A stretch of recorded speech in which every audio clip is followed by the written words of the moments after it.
This is the voice of the Report of the Week, signing on. Hello, ladies and gentlemen, and everyone listening. This is VORW International, the voice of the Report of the Week, going out to you this Tuesday, the 27th of August, 2019. This is a special program online only, as there are no shortwave broadcasts on the Tuesday. But, I was kind of saying this last week, and I said, you know what? I mean, this is my show. I don't have to do it every Thursday only. I can do it anytime, anywhere, any way I want to do it. And while I have these established Thursday shows, if there's something more that I want to talk about, then get the mic and talk about it, Don't confine yourself to another week. Just go for it. So that's what I'm going to do. This is going to be a shorter show, and it's just going to be my, meandering thoughts for... I'm going to say maybe like a half hour, maybe less, maybe more, we'll see. And then the usual show for Thursday will be coming up, as usual. The Thursday program is going to have a lot of discussion, because, we got a good amount of response, which is great. That's exactly what I was hoping for. A lot of good response about Stanley Kubrick, his work, his films, and what messages he might have hidden inside of them. Now, again, I have yet to record the Thursday show, so I am still taking responses for it. So if you have any thoughts about Stanley Kubrick, and if you think there are any hidden messages inside his films, send me an email with your thoughts, VORWINFO@gmail.com. That's VORWINFO@gmail.com. You could email anything you want there, to be honest. It doesn't have to be about Stanley Kubrick. Any thoughts are most welcome. So this week has been, well, so far anyway, when you consider the way things are with, current events and everything that's going on, things are what they are. You do have a lot of talk going on about the Amazon rainforest, how it's all burning down. We're going to get to that in a minute. I also do have, I would say like a yearly discussion about the hurricanes, but it's an important one, and again, that's why I want to talk about it in this show. Because then if you want to say, yeah, but I wanted to hear about Stanley Kubrick, I don't want to hear about the stupid preparedness, blah, blah, blah, well, then you don't have to listen to this show, because we got the good discussion on that coming up this Thursday. Now, let me just bring your attention to what's going on in the tropics right now. Because I know you might not live in the U.S. or North America or anywhere there, but it's still a relevant thing, and I know that there are lots of listeners to this program on the East Coast, here in Florida as well, and I think it's something to be aware of, no matter what. We are in the middle of hurricane season right now. It's that time of the year when you start getting in to late August, September, and October, especially the Atlantic, really heats up. And things start getting ideal for hurricanes and the formation of these tropical cyclones. And even if you, if you live in Florida or the Gulf Coast, you might be familiar with them. But look, even if you live in New England, right, we know this stuff can still hit you there. If you are along the East Coast, no one is safe from this stuff. So you just have to be aware with that, right? You remember Hurricane Sandy in 2012, what that did. That hit in late October, so you need to be ready for this stuff. We currently have the tropical storm Dorian, I believe soon to be Hurricane Dorian, out there. Currently 12.7 degrees north, 58.8 degrees west. Maximum sustained wind is 60 miles per hour. Movement is west-northwest at 14 miles per hour. They think that it's going to hit the Lesser Antilles, Martinique, St. Vincent, and Barbados. It's also going to go ahead, slam into Puerto Rico as a hurricane. This storm is therefore going to continue into the Dominican Republic, though there's a chance that it's going to miss that, and then it's going to slam into Florida. So the track is established, and you go ahead and you look at all these models, all the spaghetti models where they think the storm is going to hit, expect there to be an impact on the United States. So it is going to hit. I think there's a very, very good chance that it will. The only question is how strong will it be? Right now, the storm is about 5 days out. It's consolidating. It's a small storm, okay? It's compact, right? Tropical Storm Dorian is it's a compact system. So don't expect it to be one of these storms that's, the size of Texas. And, it's absolutely massive. This is a small, confined system. It's compact, which, means that the chance that you will get a direct hit from it is slim. But because it is a small system, it can be tight, can be organized, and it is less, it can be less impacted by certain environmental factors that would otherwise kind of tear up these bigger systems. So be aware. It might be small, but it's still strong. There are many, many possible tracks, though. Again, most of these believe that it will hit Puerto Rico, Hispaniola, maybe even Cuba. But what goes from there, it's too far out. We know so little about the weather. We just don't know yet. Some people think that it will weaken. Others maintain that it's going to strengthen. Other people think that it's going to just go out to sea. It's going to be the fish storm. Some people think that it's going to hit Florida, but where? They don't know. It might hit the East Coast, might hit South Florida. Some people think that it might even just go right into the Gulf of Mexico and then impact Texas, Louisiana, etc. As for the strength of the system, it could be anywhere from a tropical depression to a high-level Category 3 storm. So, when you hear that, it's like, okay, obviously there is a lot of variables when it comes down to this. Where the wind speed, as these models are predicting it, I'm looking at it right now, can be anywhere from 30 miles per hour to 110 miles per hour. And that is a huge, huge difference. Many believe, though, that it will be a Category 1 at least. Therefore, be prepared. Okay, so be ready for a hurricane impact. You have about 5 days to prepare. Be ready. And remember, look, it's always better to be safe than sorry.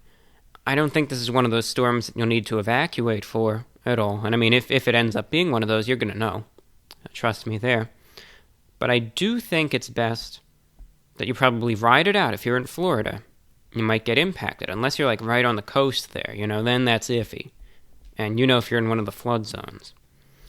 But otherwise, just get the supplies ready. And whether this ends up being a strong storm or just a tropical storm and just a glorified rainy day, I want everyone to take this as a wake-up call. Just remember that these things have a very real chance of happening, and even if we dodge a bullet, it doesn't mean that all the hurricanes are BS and that it's all hype and that I'm lucky I'm never going to get hit by anything, because that's not true. It literally just means that you got lucky, that you should be really thankful that it didn't hit like they said it was going to, and make sure that you're ready for when the big one happens. All right? So I'm just going to go over something just to be ready for this stuff. And keep in mind that this is courtesy of ready.gov, okay? So don't think that this is, if some people have anything against being prepared, this is from a legitimate government source, all right? So if some people are looking for credibility, hopefully that'll give you some. And just remember these basic things, and I think all this is very useful even if you're not preparing for a hurricane. A lot of this stuff is going to be good for severe thunderstorms. It'll be good for earthquakes. It'll be good even for forest fires, even civil unrest. I mean, you name it. Like, this stuff is all, like I said in the last show, multi-purpose. And it's something that I think everyone should have. And, when you need it, you're going to be really thankful that you got it. So just remember, if there is an impact to Florida, and if there isn't, just make sure, go over in your mind, make sure you have, some of this stuff. Have a storage of water. You can also just have, water containers, can just be the big water jugs that are empty. You can fill them up last minute. Make sure you do have a little bit of a supply of clean water.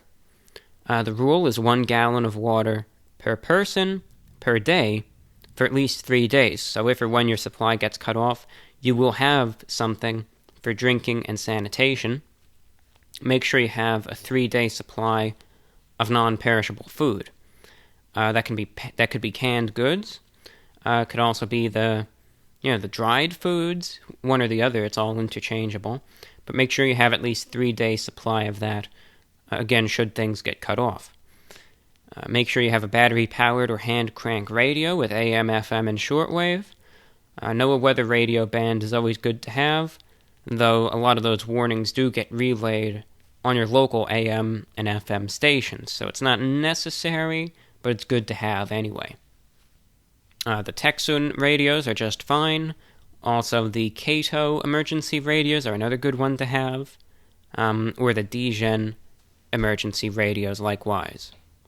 Make sure you have a flashlight and extra batteries for it. You're going to need a light to make sure you see where you're going if the power goes out, and batteries, of course, to power that flashlight with. A first aid kit is self-explanatory. You get injured, you get cut up. You got to make sure you can take care of yourself to the best you can. One thing that I always really emphasize that a lot of people don't ever think about having is a whistle. You might think, well, what the hell would I need a whistle for? You know what? Well, it's the signal for help. Like in the movies, they think, I can, like let's say you're trapped under some debris or something. Oh, I can just yell for help, I'll be fine. But look, if your body gets really weakened out, you're exhausted, you're tired, you might want to yell all you want, but you just won't have that physical strength to do it. And, that's just how it is. You're dehydrated, or you can see that help in the distance, but you might not be able to yell loud enough to let them know. You can still exhale, so if you have this whistle, you can use what little strength you got to blow on this thing. Rescuers will be able to hear it, and they'll be able to find you, and that could literally save your life or save the lives of others, because it's a lot louder than anything you would probably be able to produce with your own lungs. So it's really important to have, especially, again, if there's any sort of debris issues or you need that assistance. It's a good thing to have, and it's so simple. You can get these whistles anywhere, but again, you'll be thankful you got it. I would recommend is having a little bit of a dust mask, because if you're inside, you're sheltering in place. Let's say there's crap being blown around everywhere, and the air is contaminated with particles and you name it. It's good to have this little dust mask so you can protect your lungs and protect your breathing the best way you can. And again, like something like a dust mask, you can use it for household cleaning too. Don't just, save it for when it hits the fan. So it can be used in many, many ways. Otherwise, just make sure you have moist towelettes, garbage bags, and plastic ties for personal sanitation. If the toilets don't work, you still gotta go somehow, somewhere. Make sure you got those. A wrench or pliers to turn off your utilities. Again, prevent catastrophic damage to your home. Should that happen, good to just turn it off, and then when things get better, you can turn them back on. But, a wrench or pliers is the best way to do it.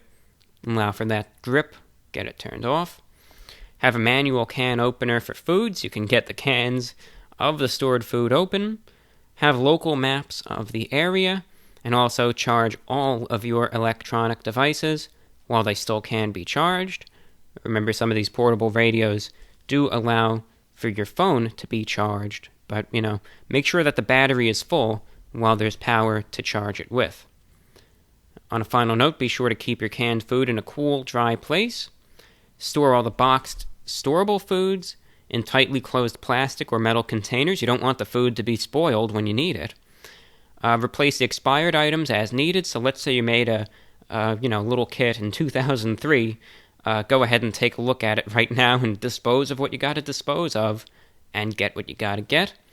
Remember to rethink your needs every year and update the kit as you or your family's needs change. And make sure you keep it in an easily accessible place. Don't hide it up in the attic. And then when you need it, you're rummaging through stuff. And you think, oh, God, where's the kit? Where's the kit? I can't find it. Make sure you know where it is. So that's what it comes down to. Hurricane and Disaster Preparedness 101, courtesy of ready.gov. Really, as I study the tropics, I was looking at Tropical Storm Dorian, and just keep this stuff in mind, dear listeners. It's always better to be better safe than sorry, and so many of these items are just so useful things, like a dust mask. You're cleaning, you're sweeping, you're dusting. It's good to have for household cleaning. Hey, you got yourself a good radio now? Listen in to VORW on it. Go for it. Why not? A wrench? That's good to have. A whistle? That's good to have, too. Some canned goods, some water. Right, there's nothing wrong with this stuff. I'm not saying to take it to any sort of ridiculous heights, nor am I saying to go ahead and, go for it and install a $20,000 bomb shelter in your basement and get hazmat suits and this and that. No, not at all. This is self-explanatory, common sense stuff that will work for the average person.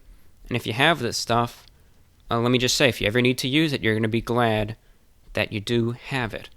If you have any questions in regards to being ready, being prepared, especially in regards to communications, radio, shortwave, how to get the best reception, and if you want to get an emergency radio, and you're just not sure because there's so many radios out there, which one you think is best, which one works best, and so on, I've got you. I'll help you out. Send me an email, VORWINFO@gmail.com. Alright, so what I'm looking to do is I'm just going to be getting to a few of your emails, a few of your pieces of correspondence, and then that'll be that for the program. But today I did want to just mention a few of those points about the hurricane or tropical storm. Regardless, if there is or isn't any sort of impact, I think it's as good to be prepared, to be important, because even if this one misses us, who's to say that the next one won't? So you just gotta be ready, right? That's the most important thing, especially if you're in a hurricane-prone area. But otherwise, I just wanted to open up the inbox and just get to a few messages that are coming in. The email address is open, as always, VORWINFO@gmail.com. That's VORWINFO@gmail.com. We're just going to break it open and read some miscellaneous correspondence that's coming in. We have an anonymous listener who's writing in. It says, "Hello, Review Bra. Sorry I have been a mess catching up on your show. In response to your broadcast on August 15th, 2019, I expect no banking collapse. The Fed passed a new policy a few months back, which was forever QE. Make sense? Does that mean we, the people, won't suffer? We are living in interesting times. I have some big ideas concerning the future, including water. Not sure if you're interested in reading or, better yet, a conversation on the topic, but I contend that indoor plumbing is what holds and keeps our society together and relatively civil. That said, have you thought of investing in some land around the Great Lakes?" So I'm an anonymous listener there. Well, thank you for your comment and email sent in about the program. Water is such an incredible commodity, if you ask me. I think that it's something that, like you said, I do think that it does hold our society together. If all the water went away, forget it. It would be catastrophic, if you ask me. Like I was saying in the last show, it was that big reality check when the water was off for a little bit, and nothing was coming out of the tap or anything. It goes to show how dependent we are on it. Unfortunately, I just don't have the resources to invest in any land, but I do think that water is a good investment. I think if we ever were to enter, those catastrophic times, end of days, you name it, I think water is going to be one of the most precious resources anyone could have. So I think it's always a worthy investment. Let's go over to Rob in Wisconsin. He says, "Hello and good day. Another interesting show with copious amounts of good input and views. I especially like the topic of the markets and where they may possibly go. I'm sure there is going to be turbulence in the market with the upcoming election next year. It's like my grandmother always said, it comes with the turf. Thank you again for all the work that you put into making this show, and I look forward to the next one. Until next time, happy listening from Rob in Wisconsin. Thank you, Rob. Yes, next year, 2020 is going to be crazy, I think, especially with the election. I mean, we saw how crazy 2016 was. I imagine 2020 is going to be a crazy one. That's all that I can really say. Julie, over in Georgia, says, great show. I'm excited to tell you I purchased my first radio this morning through the Amazon page. I decided to go with the DGen radio you recommended on the podcast, and I figured it was a good starting point. Can't wait to try it out. Well, thank you for getting a radio, and I do think it definitely is a good place to start.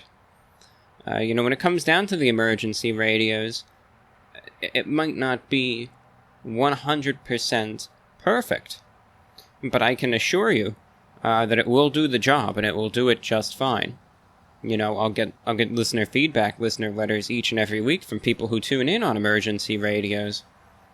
So you'll definitely be able to get good AM, FM, shortwave reception, and if you ever need it, be that during a more significant event, or even just during some local severe weather or what have you, you'll be glad you got it. So you did a good thing, you made a good choice, and I hope the radio works out for the best. And speaking of radio, Mr. Murthy in Andhra Pradesh, India, is sending in a reception report. He says he was listening to my show on 9395 kilohertz on his Eaton 12-band shortwave portable radio. Said the signal was very good with a little bit of fading. And it was good. It was nice to get a reception report from a listener over in India.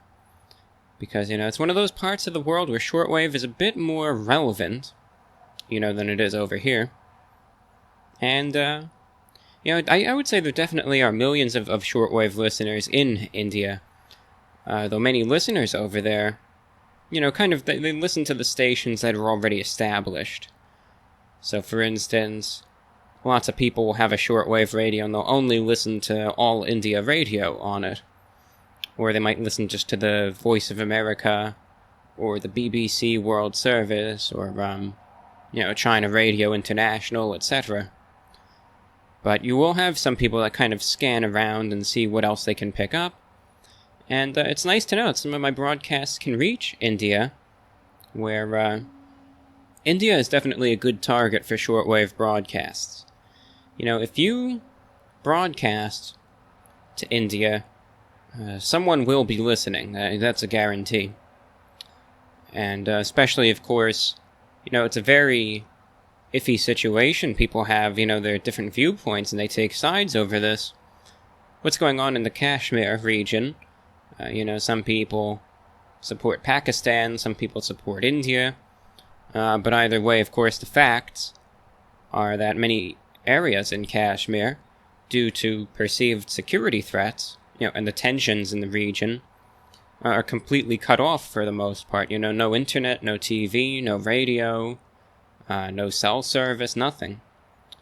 So recently the BBC increased the shortwave broadcasts over to Kashmir, actually Jammu and Kashmir, because, look, the BBC still realizes when everything else fails, be that in a natural disaster, or if it's taken away by the government, shortwave is the one thing that cuts through that. And that applies in any part of the world. Be that in parts of India where shortwave is more listened to, or parts of Africa and the Middle East, Southeast Asia. Even in the United States, if everything was censored all of a sudden, I'm talking like to extremes, Let's just say something bad happened, and the internet was disabled, and, the cell towers and everything were shut down, and local radio was censored, and TV was blocked, newspapers are gone, and there was like a complete government crackdown you wouldn't believe, in my opinion anyway, even in the U.S., where so many people say that shortwave is dead and whatnot, the amount of people that would go around, break out their old portable radios, their vintage sets, anything, emergency radios, and would be scanning around the shortwave for any information that they could possibly get. So I think no matter where you are in the world, shortwave is still important. It is that last bastion of information. It's that last line of defense in regards to the transmission of free news and information. So I'm glad the BBC realizes that people still listen and that it is still relevant in those times of need. But anyway, it's always good to hear from listeners in India, because again, I do have a few signals that kind of, they make it over to India. They're not targeted there, but sometimes if the conditions are good, they do make it over there. And that's always good to know people are listening very far away. Let's go over to another anonymous listener. I wanted to address the issue you brought up in your latest broadcast of people being less kind and empathetic. This is something that I've thought about a lot, and I agree that many people treat each other coldly and only act in ways they think will benefit themselves. If people are really less empathetic and helpful than they were before, it may be because the world seems to be getting worse than it was before, even moving closer to a potential human extinction event. If we can't overcome this obstacle, I believe people will only look out for themselves, and I also agree we're probably headed towards serious civil strife in the U.S. and in other countries, thanks to the effects of climate change and of improving AI shrinking the job market. There are times when I lose hope. I've never had a positive view of the world or of people in general. I don't see any inherent meaning in life, and I'm sometimes ready to give up altogether. I work in a field that breeds cynicism and depression, alcoholism, etc., because we often see the worst parts of humanity in the course of our jobs. But if I don't have any hope, what do I have left? Nothing. If we can't overcome the obstacles we're facing, so be it, but I want to have some hope for the future of humanity. Maybe trying to be kinder to others is the first step toward that. And that was from an anonymous listener, and I understand where you're coming from. Sometimes when I look at the world, I can't help but have a cynical view of things either. It's like you see so much bad going on, and so little good. And, like you even mentioned, sometimes I wonder, what if this is the end? And this is it. Sometimes I cannot shake that thought. We just don't know. With what's going on in the Amazon, you're seeing things changing, and maybe even collapsing right before our eyes. And maybe it's all temporary, but either way, I think the damage that's being done will be lasting, for at the very least, for a while. But absolutely, you raise a good point where sometimes when you look around and you see this, not only the destruction of our planet, but also the destruction of what seems to be a lot of common sense, and politeness, and attitudes, and you name it, inherently within so many people. Sometimes you can't help but wonder, what's the point? It seems like this is a lost cause. But I think most importantly, you raise up a really good point, because despite of all those things, and despite how easy it can be to give up and just become very, very despondent, and just not care anymore, I think we need to have a little bit of hope anyway, to keep things going. We can take a look at the state of things today, and, let's say metaphorically, the good in the world might not be a big gleaming light or anything like that. But it doesn't mean, because it's not as big as it once was, doesn't mean that it's gone, that it's extinguished, like a metaphor with a fire. It might just be a little tiny burning ember, you know? Just barely glowing. But it doesn't mean that it's out. And it doesn't mean that it's gone. And if the conditions are right, and that kindling is there, then that little burning ember can re-spark a blaze, rebuild itself, and become a bright, shining light once again. And that's how I try to see it sometimes. I just give myself that little bit of a metaphor, and sometimes it works, you know, because you gotta realize, yeah, things are pretty bad right now. But it doesn't mean that all hope is lost. There's still a little bit, might not be much, but there's still a little bit of something out there to hold on to and to keep on going for. And, you know, you never know, maybe the stars will align one day, and things might just pick up, and it might rekindle itself, and you might see a revolution of good, you know, and things really change, and you know what, I want to be proven wrong, right? And maybe one day I will, and that would be such an incredible day should that happen, but it's important not to give up, like you said. So thank you for writing in. We got 2 more emails I want to get to. Svetlana in Florida just says, is everything all right? Normally you upload on the 3rd or 5th day. I'm not trying to be creepy, just checking in on you. Yeah, everything is good. I have not uploaded for a little bit because the YouTube algorithm is a very finicky thing. Where, you know, the other day I did that, the chicken wars, right? I don't even know if I want to talk about that in this show.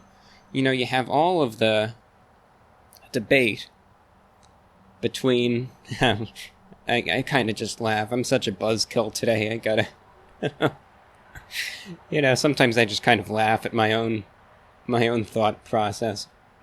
Yeah, it's like... today is one of those days. If I want to go ahead and take the fun out of anything, you know, this is that. I was just gonna say, and it's, you know... It is fun, though, the chicken wars, you know.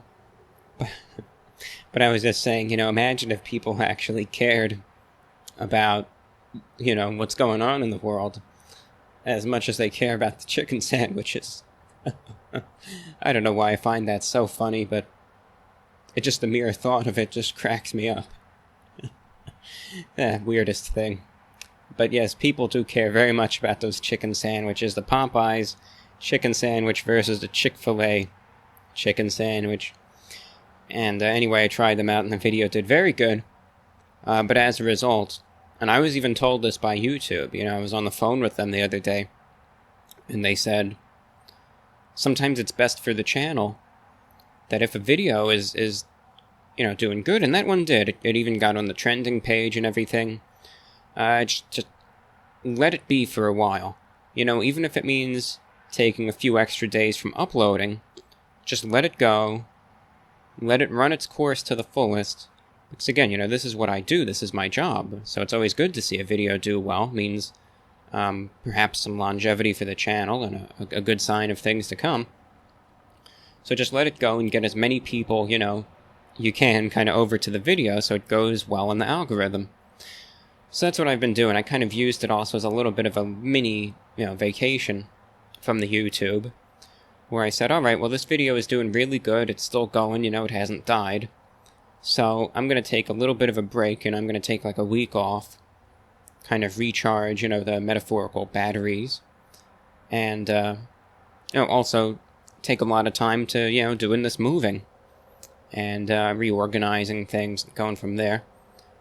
And a few people did ask, I still am in Florida, so I didn't move out of the state, but, you know, just kind of take a little bit of a break from it, and just manage those things instead.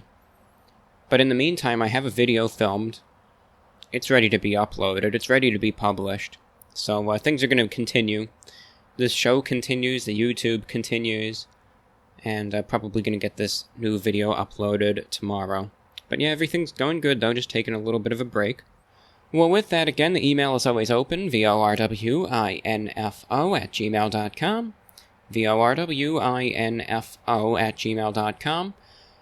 Consider supporting this broadcast via PayPal to VORWINFO@gmail.com. And with that, I will be concluding today's program. I'll be seeing you again on Thursday. Take care. This is VORW.